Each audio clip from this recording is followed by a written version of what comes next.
Olá, aluno de psicologia. Vamos agora para a nossa última aula de conteúdo dessa disciplina no decorrer desse semestre. Um semestre que exigiu da gente muita adaptação, muita flexibilidade, mas que, com todo o nosso esforço, o nosso compromisso, chega agora ao fim, com a certeza de que a gente fez o melhor que a gente podia diante desse cenário, né?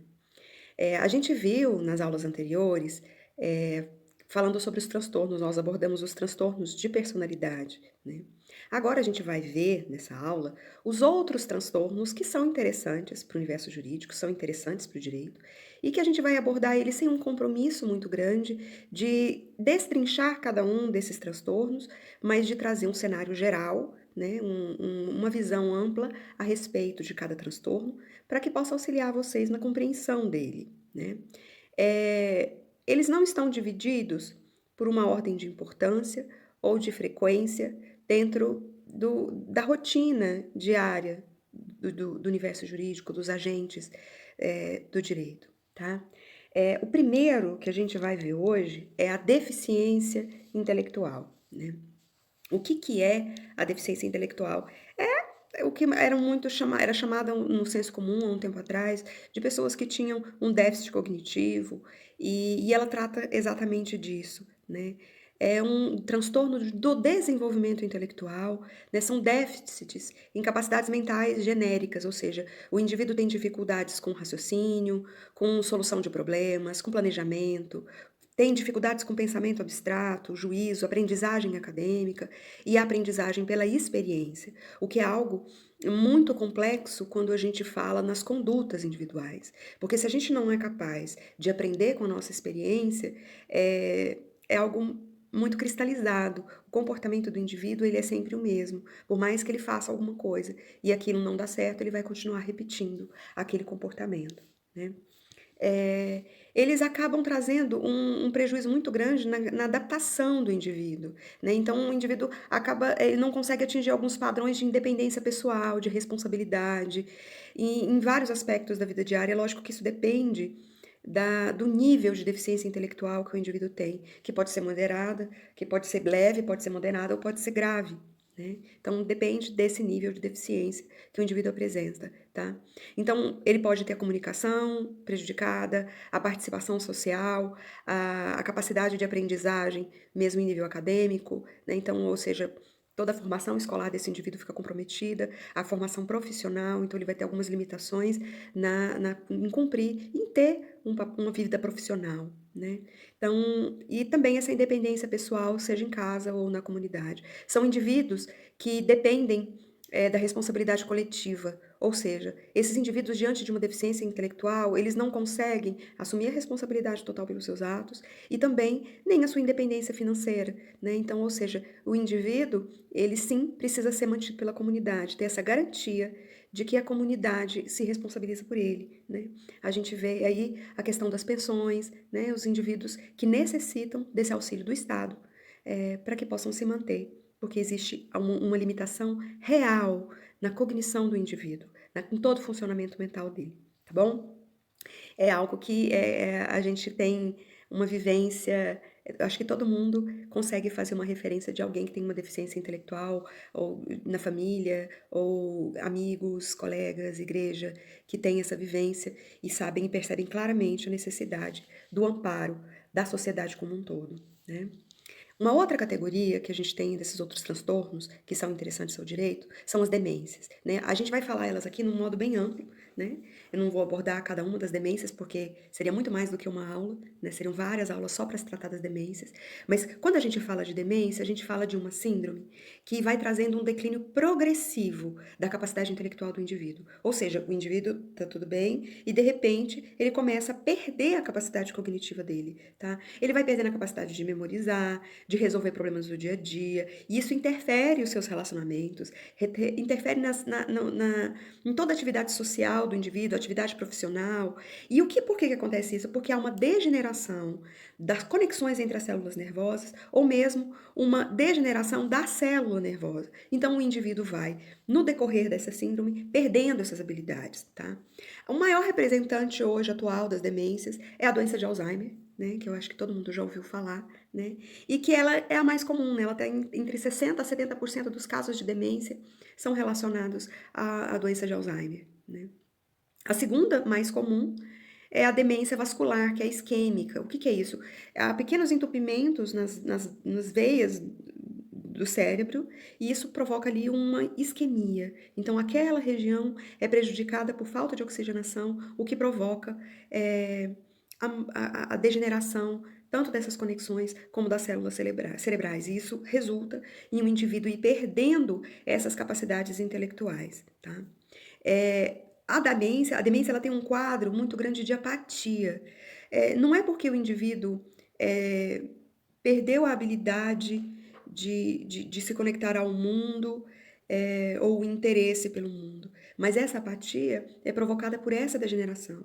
Então, ela é às vezes muito confundida com a depressão, ou o inverso, a depressão é confundida com na verdade, um quadro demencial. Então, é muito comum que idosos busquem ajuda acreditando que tem um mal de Alzheimer e, na verdade, tem um quadro depressivo, né? Ou o inverso, buscam ajuda acreditando que tem depressão e, na verdade, tem uma doença de Alzheimer, porque essa apatia, essa falta de motivação, essa falta de interesse em torno da realidade é algo que acompanha esses quadros demenciais. É importante a gente trazer aqui que outros transtornos podem trazer demência se não são tratados e se não são controlados, tá? Então, a esquizofrenia, ela pode trazer um quadro demencial, o transtorno bipolar, ele pode trazer um quadro demencial, todos os transtornos mentais que, numa forma aguda, acabam trazendo crises com delírios e alucinações, ou seja, crises psicóticas, elas podem provocar um quadro demencial, inclusive a dependência de substâncias. A maioria das pessoas que estão internadas em hospitais psiquiátricos, elas apresentam um quadro demencial em função de abuso de substâncias, principalmente do álcool, tá? Que a longo prazo acabam provocando esse quadro demencial que é irreversível, tá? Há outro transtorno que é importante a gente tratar aqui, são os transtornos ansiosos, né?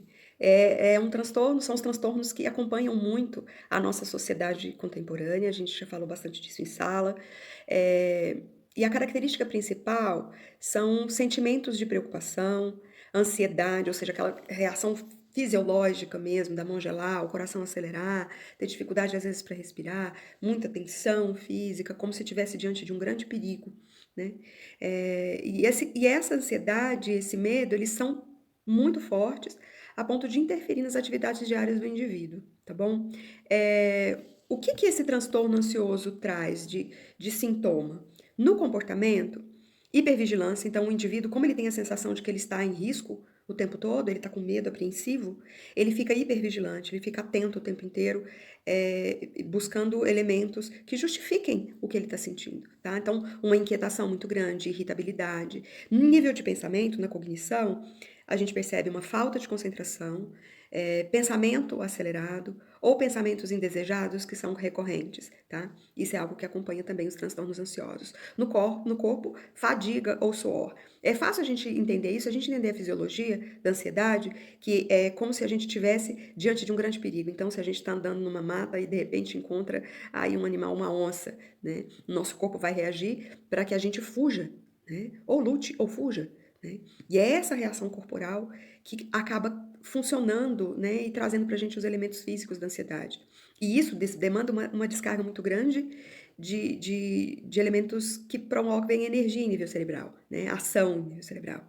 Então, por isso a fadiga e o suor, porque é como se estivesse mesmo realmente diante de um perigo real, né? Só que geralmente nos transtornos ansiosos esse perigo não é real, é um perigo fantasiado, né?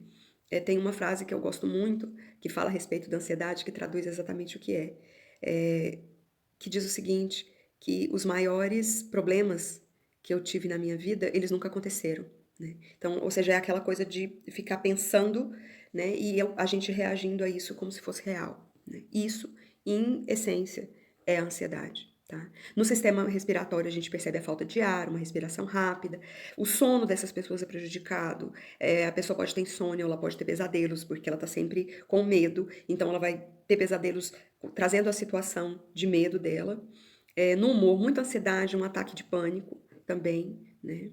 E também é comum preocupação excessiva, boca seca, medo, náusea, palpitação, sentimento de tragédia iminente ou tremedeira. Esses são os sintomas gerais dos transtornos ansiosos, né? O que a gente pode trazer aqui do que seria o transtorno ansioso que a gente percebe? A síndrome do pânico, que é uma manifestação do transtorno ansioso em que o indivíduo associa a sensação de ansiedade a algumas situações específicas. Então, o indivíduo começa a ter, de repente, sem nenhum motivo aparente, um ataque de ansiedade de mal súbito, como se o indivíduo fosse ali morrer. Né, uma sensação de morte, e em que o indivíduo tem uma sensação de estar diante de um grande risco. E na maioria das vezes ele não consegue identificar o que é isso. Ele só faz associações a lugares, situações. Então, se ele teve isso de repente indo numa loja, ele não vai querer mais ir em loja, ele vai fazer essa associação, né?